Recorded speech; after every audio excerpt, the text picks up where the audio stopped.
गुरु भक्ति योग। ब्रह्म विषय ज्ञान अति सूक्ष्म है। शंकाएं पैदा होती है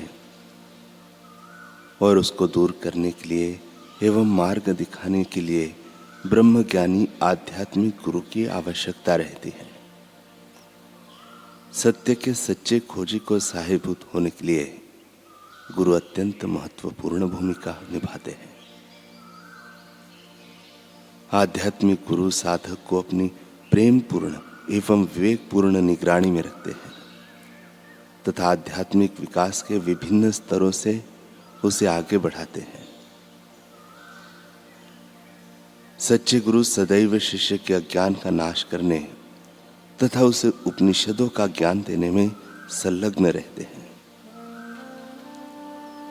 वेद भी ज्ञान मार्ग के पथ प्रदर्शक गुरु की प्रशस्ति गाना चूकते नहीं है।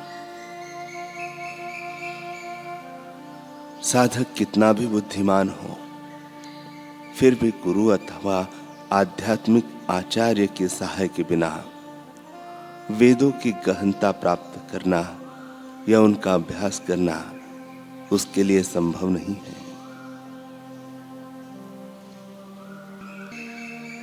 गुरु अपने शिष्य की दैवी शक्तियों को जागृत करते हैं।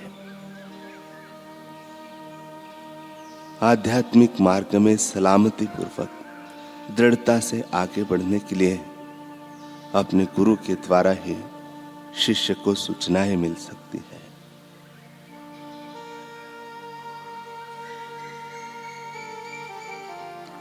एक जिज्ञासु ने स्वामी लीलाशाह जी महाराज से प्रश्न पूछा कि हे गुरुदेव,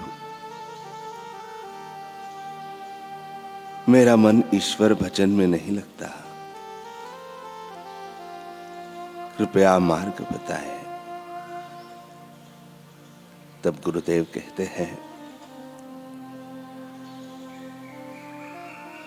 कि जब भजन सुख में नहीं दुख में भी नहीं तो तुम करोगे कब? हे प्रियतम, तुम्हारा मन नहीं लगता है तो जिसमें चाहो उसमें मन को लगाओ। इस मन पर 3 पर्दे चढ़े हुए हैं, मल, विक्षेप व आवरण। मल अर्थात मैलापन, पापों का मैल या गंदगी। यह पर्दा कैसे हटेगा? निष्काम कर्म करने से, सकाम कार्यों से उल्टा अशांति बढ़ेगी। किसी इच्छा से कोई कार्य करते हैं और वह इच्छा पूरी नहीं होती तो फिर वही इच्छा दुख का कारण बनती है। फिर द्वेष पैदा होता है तथा शांति के बदले अशांति घेर लेती है। निष्काम कर्म करने से मल अर्थात मन की मलिनता व बुरी वासनाएं दूर हो जाती है। दूसरा पर्दा है विक्षेप का। विक्षेप अर्थात चंचलता। मन की चंचलता दूर करनी चाहिए। मन का वास्तविक स्वरूप चंचलता नहीं है। जैसे जल का वास्तविक स्वरूप निर्मल है, परंतु आग पर रखेंगे तो गर्म हो जाएगा। उस पर गर्मी का असर हुआ तब गर्म हुआ। इसी प्रकार संकल्प विकल्प के कारण मन अशांत होता है। जब वे दूर होंगे तब मन शांत होगा। वह चंचलता कैसे दूर होगी? उसका उपाय आसान है, उपासना करने से। स्वामी जी ने कहा कि मन पर सदैव नियंत्रण रखना चाहिए। जिस भी इष्ट देव अथवा गुरु में हमारी सच्ची श्रद्धा हो, उसकी उपासना करनी चाहिए। इस प्रकार उनका स्वरूप हो जाएगा। ऐसा करने से मन इधर उधर नहीं दौड़ेगा तथा एक स्थान पर ही रहेगा। यह उपासना ही है जो मन की विक्षेपता रूपी दूसरा पर्दे को दूर कर सकती है। तीसरा मन पर पर्दा है आवरण का। आवरण का अर्थ है पूरी तरह नहीं समझना। इसका शब्दार्थ है पर्दा। इसके दो भाग हैं। पहला है असत्वापादक, अर्थात ईश्वर है ही नहीं, और दूसरा है अभानापादक।